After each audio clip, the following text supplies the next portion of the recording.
Hey, so welcome back. It's been longer than I would have liked to see you, but life gets in the way, and I wanted to finally get around to this topic. Alongside being a flat out, straight out homosexual man, I would consider myself demisexual. For those of you who don't know, demisexual essentially means I need an emotional connection to feel sexually aroused or want to engage in a sexual or romantic relationship. It's similar in the vein of aro-ace or asexual and aromantic who don't experience any of those. Demisexual is sort of the in-between of, I guess, full sexuality. I don't know the term. It's sort of the in-between where you do want and desire to experience, sexual or romantic relationships. You need some strings attached.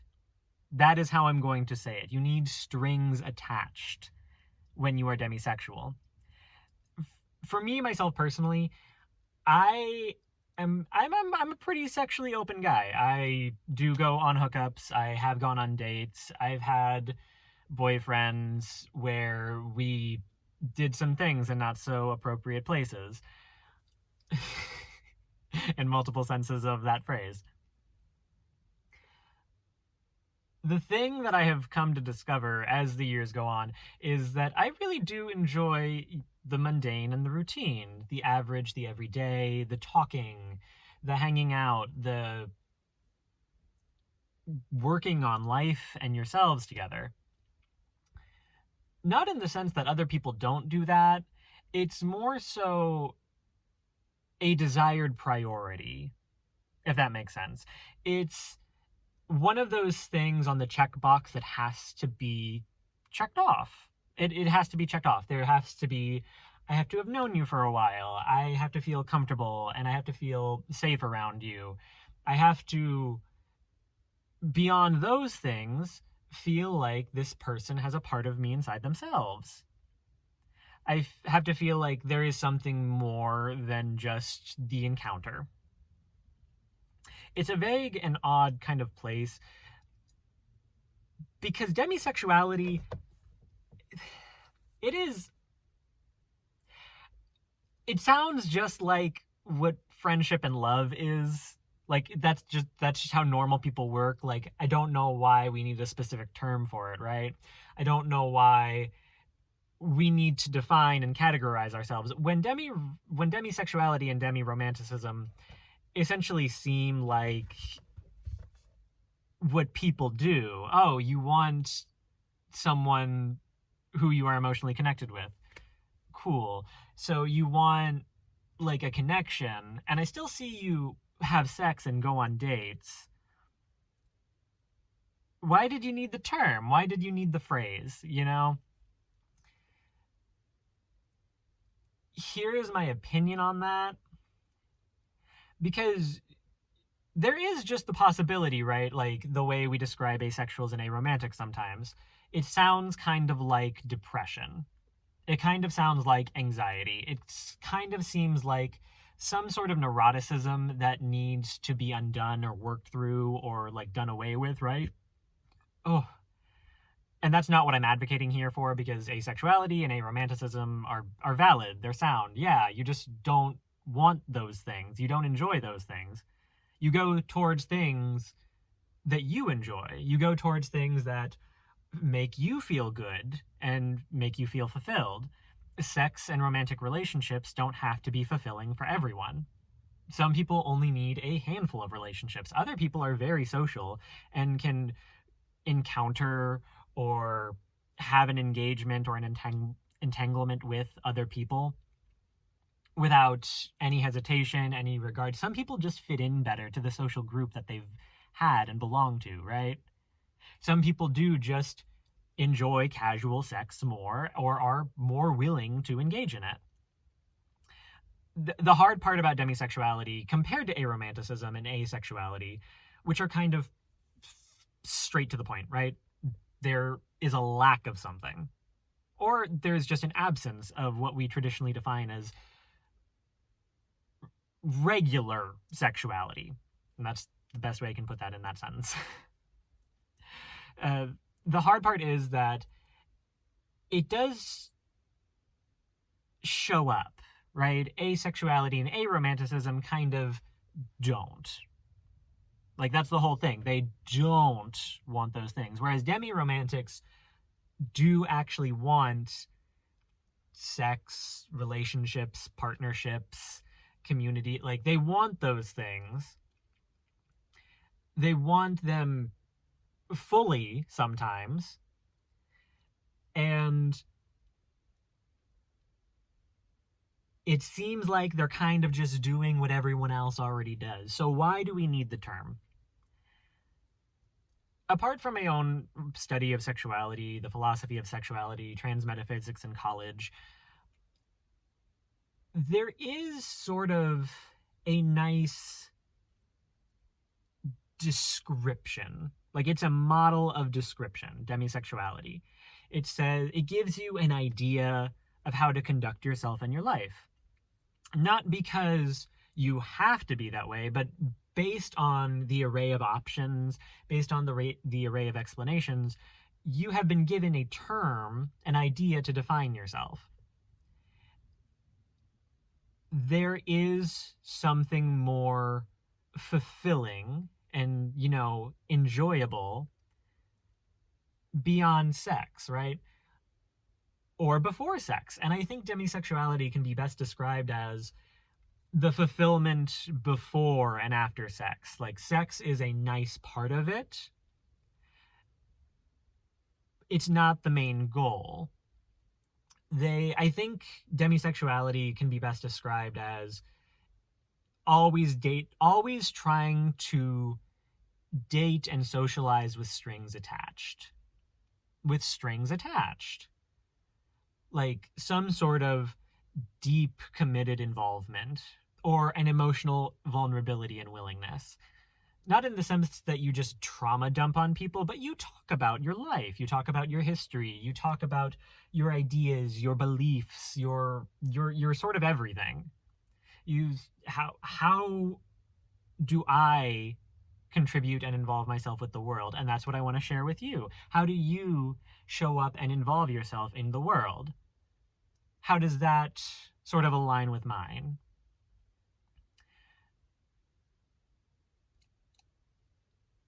Is demisexuality looking for a copycat partner or doppelganger partner? I would not necessarily say no, but I feel like you can get the emotional attachment and connection from partnerships that are unideal or oppositional to one another. And people have. We do have examples of that. We do have stories of that. Romance is a tale as old as time, as that one tale about romance told us.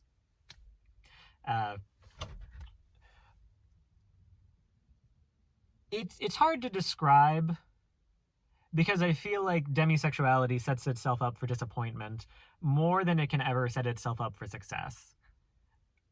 Based on the concept of what it is, demisexuality looks for depth. It looks for meaning. It looks for weight and impact. It looks for presence instead of encounter, right? Like, you want a more permanent presence in your life.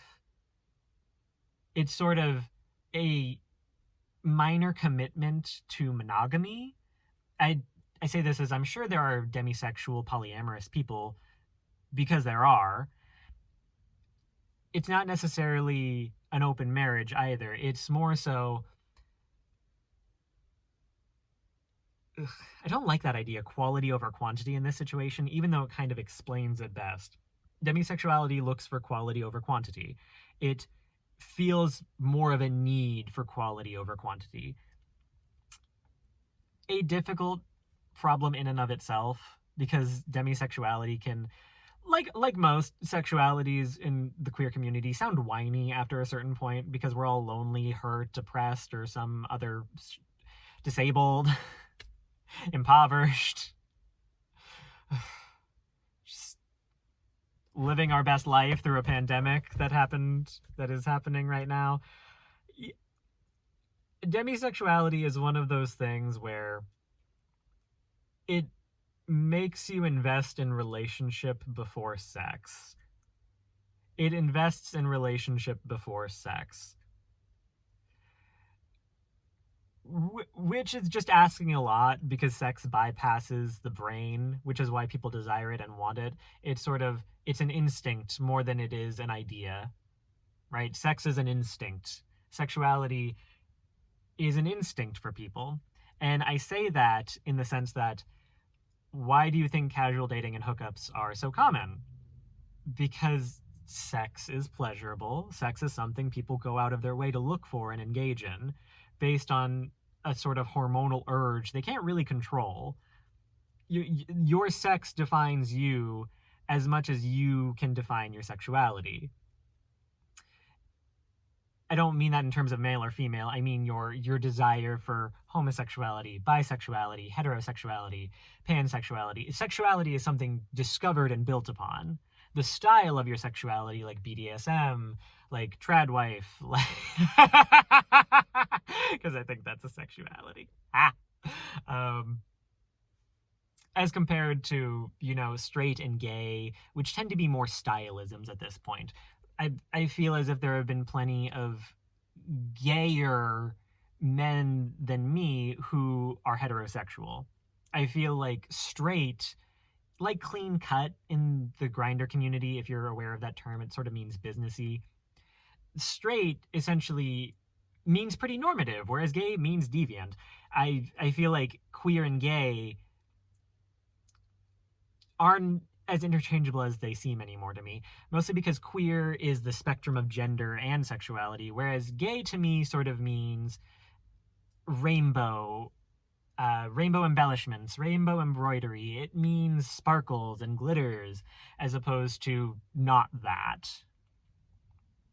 For me, the concept of gender and sexuality and the stylisms that go along with that, like Leatherman or Daddy or Bear, like there are stylisms to sexuality.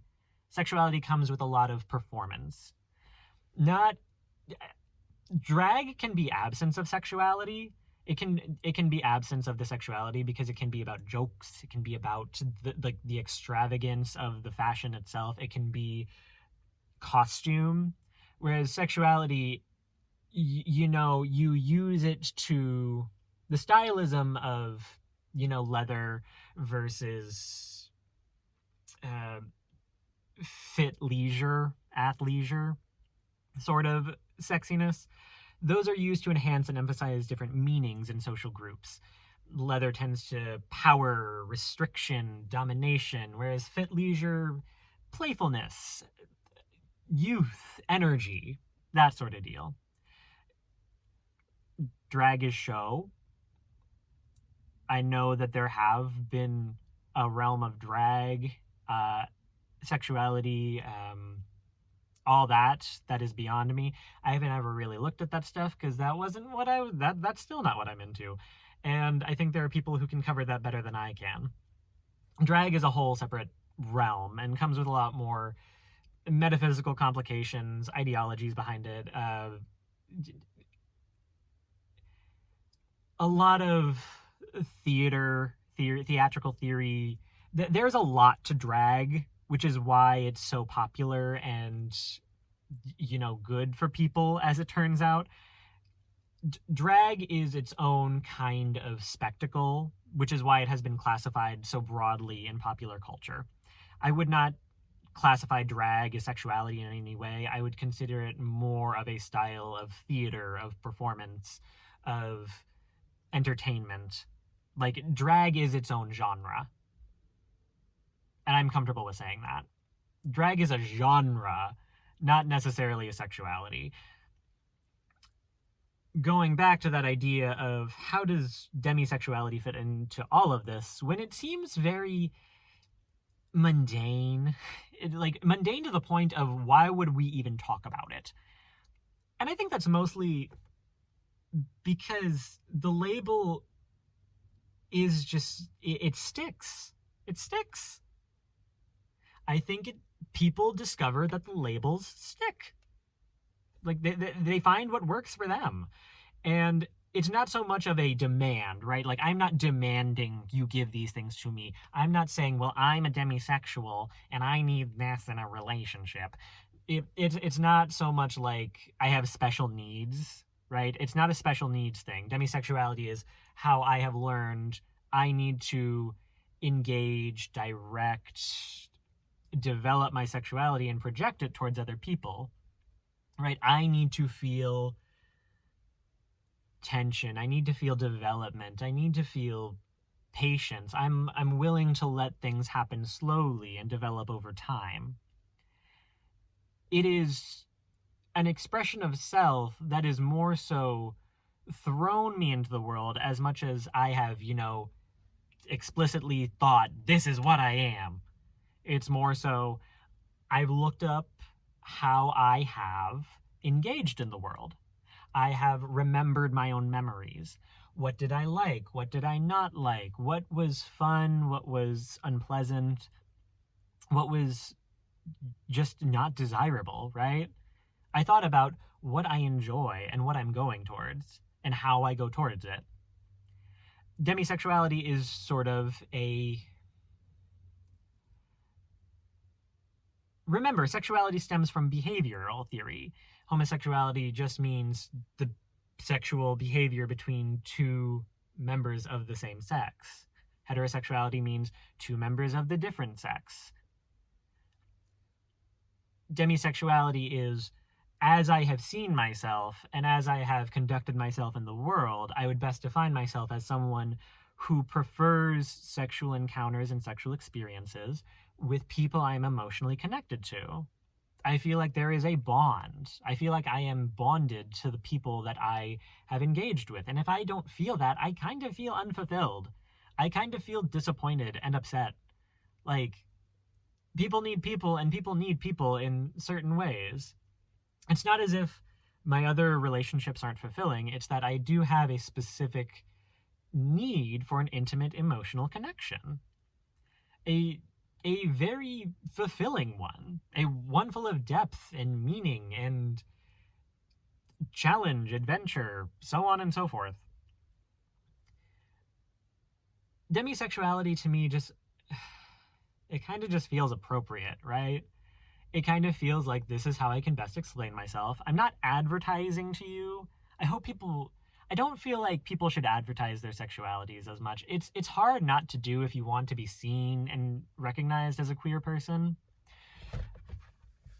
There's also just the ever constant fighting of the battle with shame, which apparently I don't have. A gay life coach actually just sort of said to me, hi, I think you're good, man. I think you're good. I think you could use a business coach, not a life coach, because I don't feel any shame in being a homosexual man. And that just told me everything I needed to know, because I have other things to work on, like explaining my demisexuality. If you are demisexual or sort of in that weird zone where you know your eroticism and your romanticism, like I'm a gay man, whatever. It's a slur. I'm trying not to say it so that I can get my videos out to more people. Okay?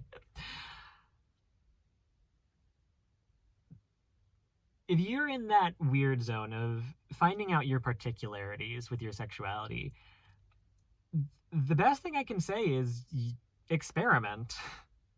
Like, look at things, ask questions, find people who you feel are similar to you and feel like you can have a conversation about these things with. Learn to act as much as you do, if not more so than think. We kind of have to think what we do. And at the same time, if we never do, then we're always just living in this ambiguous, broad zone of where is my life going, other than thinking. Yes, put yourself out there. Be willing to have casual encounters with people. There are billions of people on this planet. Who knows who you're letting yourself not meet by being hesitant about who you are, what you want, and trying to find people. You know? Be pushier with yourself. Push yourself outside of your comfort zone within reason and safety and legal limit. That's a whole other thing. It's just, I'm a philosopher. I understand how particular words can be. I've studied Nietzsche. I've studied Foucault. I've studied Derrida. I've studied a lot of people. I promise you, I am not saying this from nowhere, from nothing, okay? I have a degree. And this is what I'm doing with it. Sitting in a car talking to myself. It's fine. It's fine.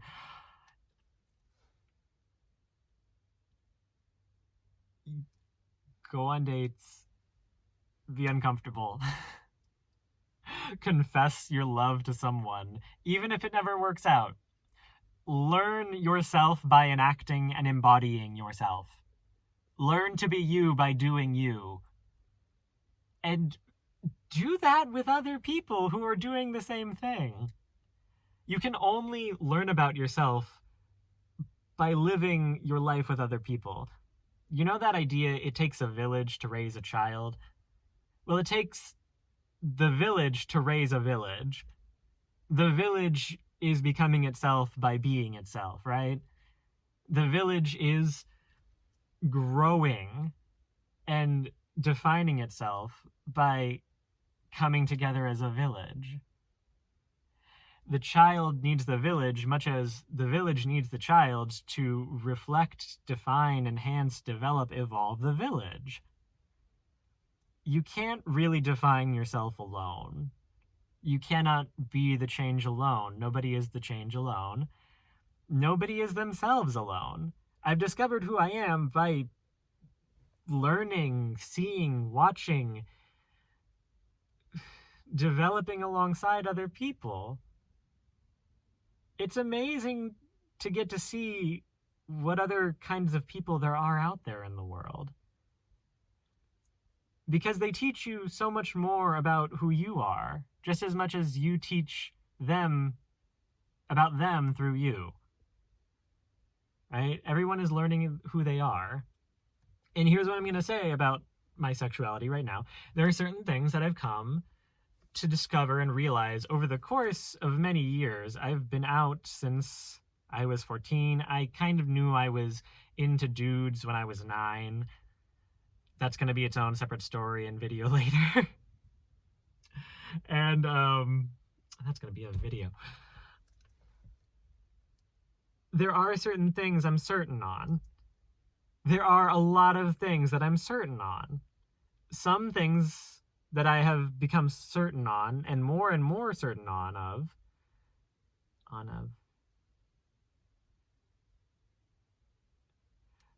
The things that I've become more certain on have taken some time because they're a little bit more vague. They're a little bit harder to define. Everyone has a lot of life to live. Where's knock on wood? It's okay to continuously articulate and define that, especially the stuff that isn't so clear. Stick to your guns on what you know. Look up what you need to look up in order to explain and describe yourself. They're not prescriptive Bibles of action. They're more so guiding lights in a very, very dark and ambiguous world. Right? At best guess, how I've come to learn and describe and define myself is demisexuality. It's an ever-changing story because I'm an ever-changing story. And that's just the best way I can explain it. I don't really think it makes me able to demand anything of other people, nor do I think it allows anything to be demanded of me by other people either. I think it helps describe who I have been, what I have been like, and who I hope to be like to other people. Demisexuality is a nice little foothold that helps prop you up along the way. I think that's how most sexuality descriptive terms work, like bisexuality, pansexuality, which can take various forms, shapes, and styles. alongside, fetishes, alongside sexual peacocking, how people like to present themselves to other people in hopes of attracting a mate. There's a lot more to everyone's sexuality, not just queer people's. The queer community has provided a dictionary of terms that everyone can use and should use. It helps define things. It helps us understand ourselves. It helps broaden our horizons and perspectives. Is a lot of it confusing and contradictory at times? Yeah. I really hate to say it. Sometimes the terms themselves just contradict themselves. And unfortunately, the word blue just means blue and refers to the blue because that's just, sometimes words work better than other words. Especially when they're related to the other words, okay? So, this video is not just for queer people. This video is for cis people, for straight cis people. This video is for people who want to understand very silly, vague concepts better, because you hear these things like demi-romantic, asexual, and then you've got a 7-phrase term to describe yourself, and hi, this is Brian. This is just Brian over here. He doesn't have a 7, term alphabet, right? And he's kind of weirded out. So you explain it to Brian, and he's like, that's a lot of mumbo jumbo, Mike. And I tell him, yeah, you're not wrong. The problem is, it's more technical than it is practical. It is much more technical than it is practical. And going around with name tags that just describe every little facet of our sexuality and gender are not what most people wear. So you can go as deep or as shallow as you want to with these things. Again, they're ideas. Play around with them. In the age of transliteration and queer visibility,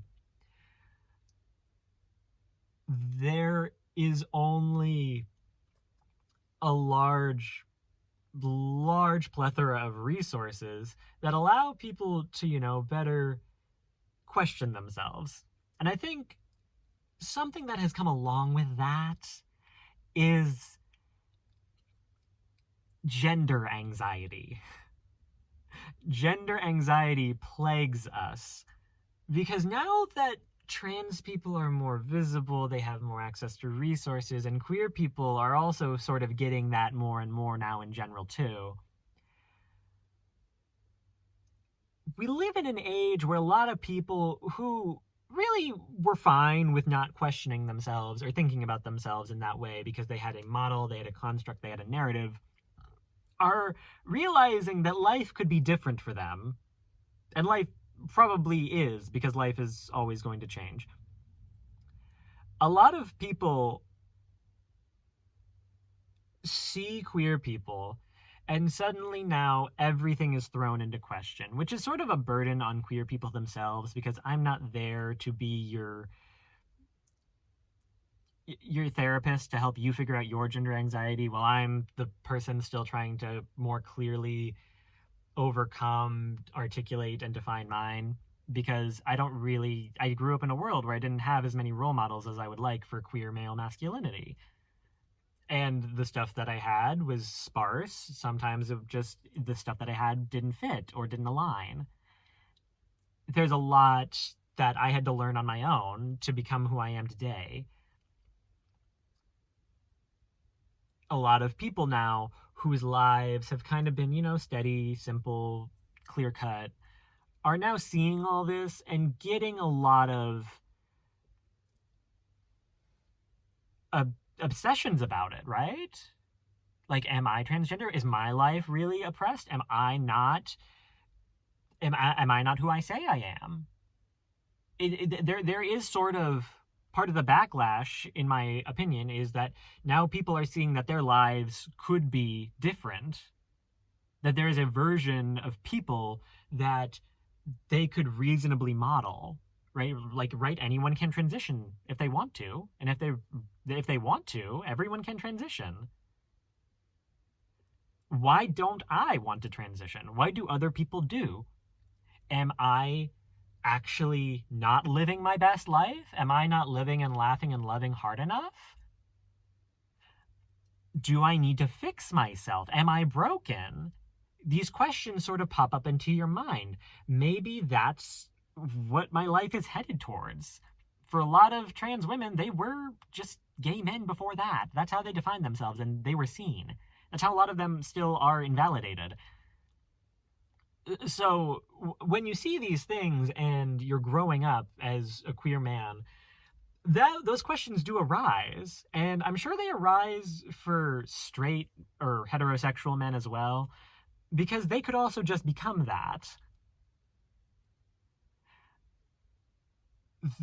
The more visibility we get, the more anxiety about who our own personal selves and identities become. The more change and diversity we have consumed, we see that there are so many possibilities. The anxiety of them all and the plethora and the overwhelming surge of it in this day and age kind of drives everyone a little bit insane. What sort of probabilities do I really have to worry about? What sort of perspectives, beliefs, and systems should I take account of? How much should I listen to this theory or that theory? What sort of things should I go towards? Am I making the right choice? Everything kind of feels like the wrong choice. Even the things that feel safe and secure and sound. Because I realize science is ever evolving, politics are ever changing, we're talking about going and colonizing Mars. There are nothing but big shifts and changes, and lots of new, dense, theoretical information that the everyday common citizen has to take into account. And queer theory is just another tip of the iceberg, and it seems so ridiculous sometimes, because sometimes it basically boils down to the grandpa in Bob's Burgers likes seeing his wife pop balloons with her butt. Like, that's sexuality. What's the term for that? Is that something that I should know? Is that something that anyone really needs to know? What balloon sexual, balloonosexual, balloono-pop sexual? What do you call that? What's the term for that? That's such a specific fetish in this day and age, because it essentially means you needed balloons for it to exist, and now people like that. Okay? So some of these conversations and ideas and perspectives kind of do just seem so unnecessary. Why have them at all? Well, we like words. Words are helpful. Having multiple phrases for the same thing and same idea, same concept, they're helpful because they give you different and multiple ways to get to the same point, or at least a rough version of it.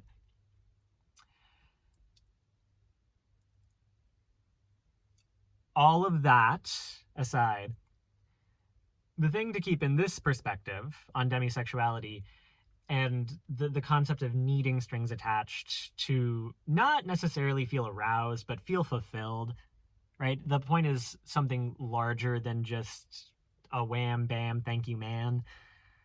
It is more meaningful. It is more tender, I guess. I don't know. Y'all, I need a boyfriend. I need a boyfriend. Why am I single? Why am I single? I'm sorry, but why am I single? I don't know why. I don't know why I'm single. I am a catch. I am a discovery. I am a find. And I hope you all realize that.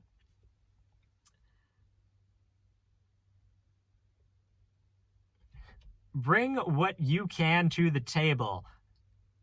Prepare the meal as best you can. Work on your own recipe for who you are as a person. things like demisexuality are kind of like a little bit of spiciness on top of the main course. They add a whole lot of variety, diversity, and layers of flavor, though. Learn how to best define and cook your meal, is what I'm gonna say. All right, y'all. Hope you enjoy. Like, share, and subscribe. I'm gonna be working on a lot of things in the coming days and weeks, so hopefully something picks up steam. I'm gonna try and get into editing as much as I can. It's just something my brain can't handle at the moment. I'm getting there. As you've been following up with me on X, Blue Sky, Threads, Instagram, Reddit, even. I have lots of available avenues. You've seen that I've been working on my poetry, and you've seen that I've been working on my novel here and there. It's hard to keep up with everything and want to. So I know I'm not the most consistent person. Thank you so much for being with me through all of this, because my life has not been consistent. It's just been where I'm at, and I've made do with what I can. And I hope you find what was in this video useful, or at least entertaining and thought-provoking. Okay, God bless.